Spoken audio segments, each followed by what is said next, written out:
Burn plastic surgery institute থেকে সেনাবাহিনীর গাড়ি বের হচ্ছে, সাথে বের হচ্ছে একটি অ্যাম্বুলেন্স। আমরা খুবই দুঃখ ভারাক্রান্ত মন নিয়ে বলছি যে এই অ্যাম্বুলেন্সে রয়েছেন একজন শিক্ষার্থীর মরদেহ, তাকে কিন্তু নিয়ে যাওয়া হচ্ছে এই লাশবাহী ক্রুজিং গাড়িটিতে। এখানে সর্বমোট 48 জন ভর্তি করা হয়েছিল, যেখান থেকে 3 জন ইতিমধ্যে চিকিৎসাধীন অবস্থায় মারা গিয়েছে এবং 18 জনের অবস্থা খুবই আশঙ্কা, তাদেরকে আইসিইউতে রাখা হয়েছে এবং 25 জনের অবস্থা গুরুতর হওয়ায় সিসিইউতে রাখা হয়েছে।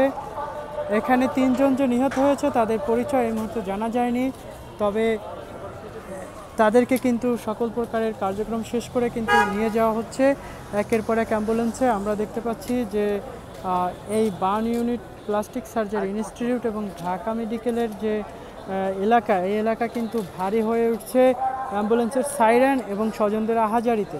আমরা দেখতে পাচ্ছি অসংখ্য স্বেচ্ছাসেবী সংগঠনের স্বেচ্ছাসেবীরা এবং সাধারণ জনগণ কিন্তু রাস্তার দুধারে ভিড় করে আছেন।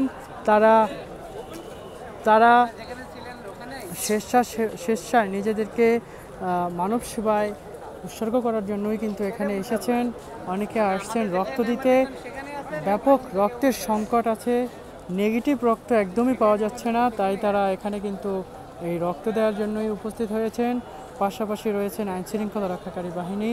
আমরা সর্বশেষ পরিস্থিতি কিন্তু এখানে থেকে দেখানোর চেষ্টা করছি আপনাদের।